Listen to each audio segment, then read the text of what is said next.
No vídeo de hoje, vamos falar de um FI que apresenta características similares ao HCTR11, com bons pagamentos de dividendos e boa liquidez.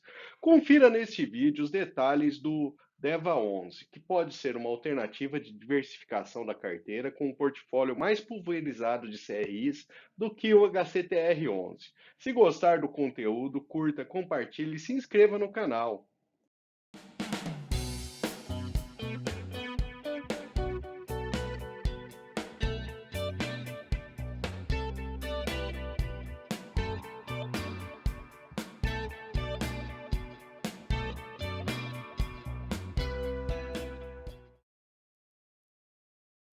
E vamos inicialmente apresentar as maiores posições do portfólio do fundo.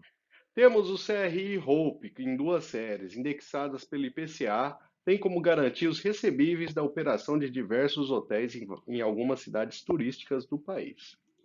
O CRI Circuito de Compras, aliás, é aquele mesmo do HCTR11. A gente vai deixar inclusive o vídeo do HCTR11, caso queira entender a questão que levou uma queda significativa do valor das cotas recentemente.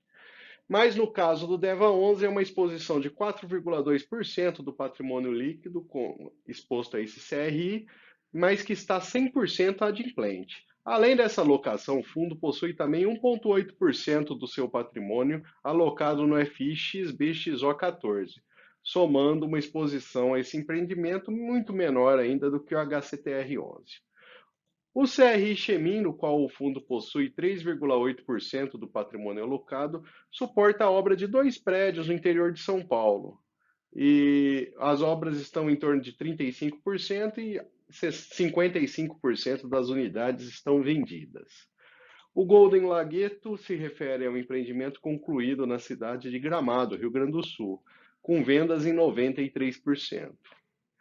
O OP Resort suporta um empreendimento multipropriedade em Porto Seguro, na Bahia, já concluído e com 93% das unidades vendidas.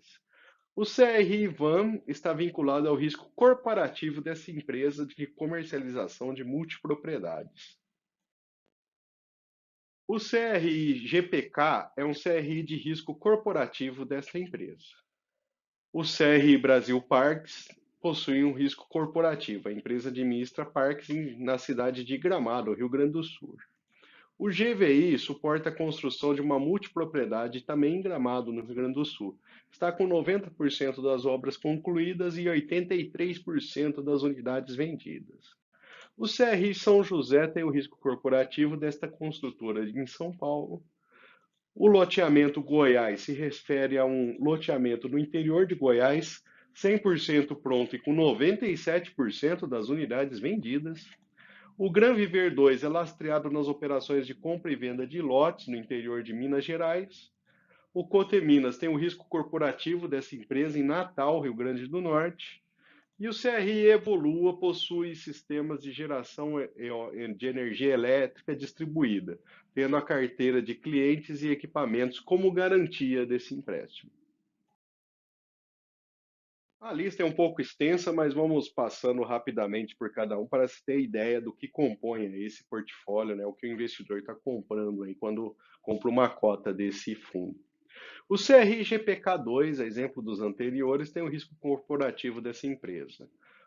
O Grupo 6 suporta a construção de loteamentos no interior de São Paulo, com obras já concluídas e 92% das unidades vendidas. O CRI Eco Resort é uma multipropriedade em Caldas Novas, Goiás, com obras concluídas e 75% das unidades vendidas. O Vivendas 1 e 2 são dois condomínios no interior, na cidade de São José, Santa Catarina. As obras estão em 51% e 19%, mas restam para venda somente 7% das unidades de um dos condomínios. O Colmeia Vision trata de um edifício em Manaus, Amazonas, com 85% das obras concluídas e 89% das unidades vendidas. O CRI Aquan Prime, em Foz do Iguaçu, Paraná, é uma multipropriedade com 11% das obras concluídas e 44% da sua carteira vendida. E por fim, temos os últimos CRIs dessa lista dos mais relevantes do portfólio do fundo. O Resort do Lago 4 é uma multipropriedade em Caldas Novas, Goiás, com 75% das obras concluídas e 56% da carteira vendida. O loteamento NG30 fica em Caldas Novas, Goiás, está concluído e com 81% da carteira vendida.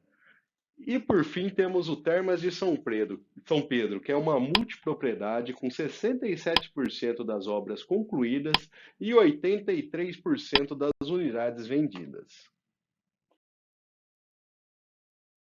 Agora temos uma visão geral da carteira. Podemos dizer que 86% das obras estão concluídas na média e 83% da carteira está vendida.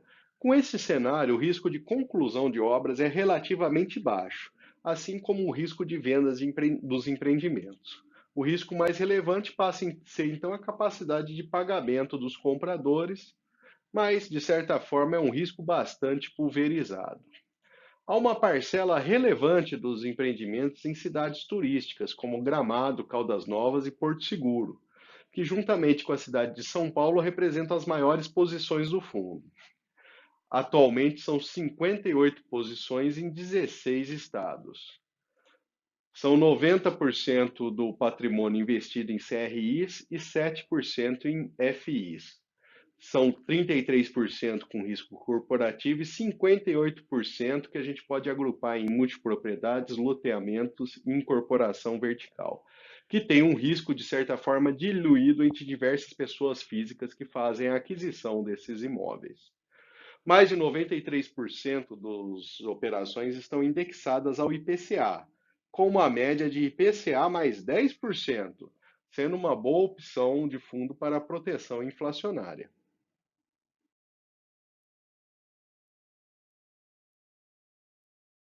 A distribuição deste fundo tem sido relevante, passando de 1% de dividend yield mensal. O fundo está em 35 cidades e 16 estados e representa 1,45% do IFIX. Sua cota patrimonial está em 96,94 e o patrimônio é de 1,3 bilhões de reais. Neste gráfico, vemos os rendimentos acima de 1% ao mês têm sido comuns ao longo desse último ano, e apresentando até uma média de 1,34% de dividend yield mensal no último ano. Seu resultado acumulado também supera o IBOV e o IFIX. Ao todo, foram 6 emissões do fundo, sendo que 5 delas foram ao longo do ano de 2021. E a última apresentou uma captação bem mais baixa do que as demais. Na demonstração de resultados do fundo, vemos que a correção monetária e os juros dos CRIs apresentam a mesma ordem de grandeza e são responsáveis por aproximadamente 95% da receita total. A receita do caixa e dos FIs são muito menores, mas cobrem metade praticamente das despesas do fundo.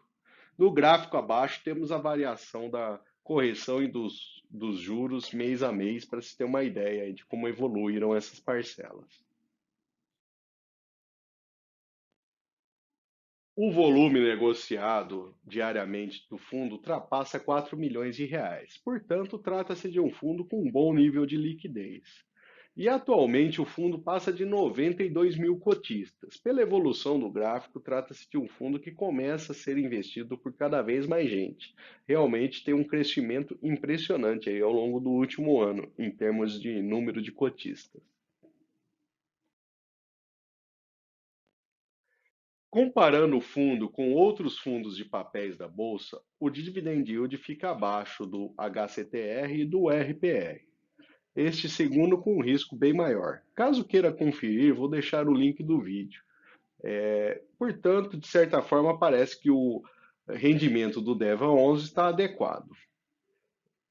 O fundo atualmente está 1% abaixo do seu valor patrimonial, perdendo nesse indicador somente para 2 fundos que tiveram episódios recentes de queda de cotação, o HCTR e o MXRF.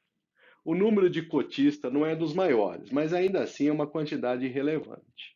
O percentual em caixa também nos parece adequado, em linha com outros fundos do tipo.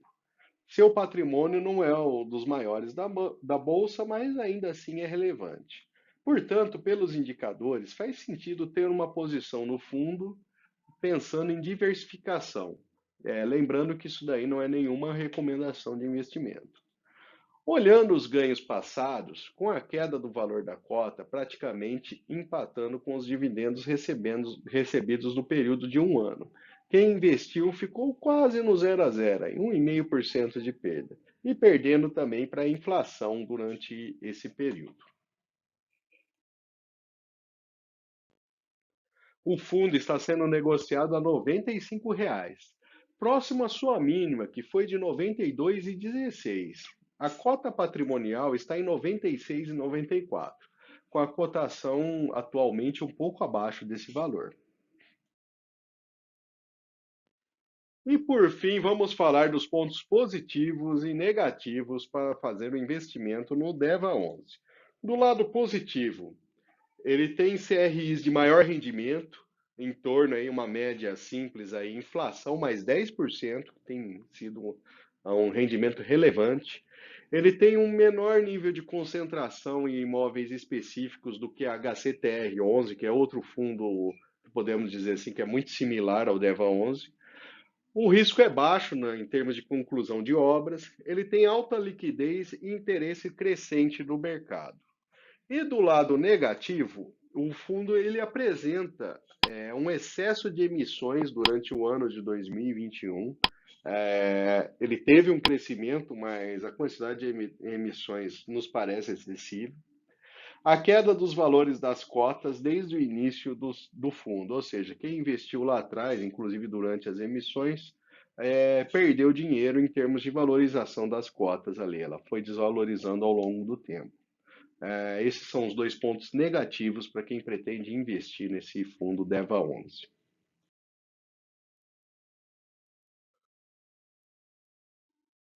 E nos deixe nos comentários. Você já investiu em DEVA 11? Considera ele um bom investimento ou não?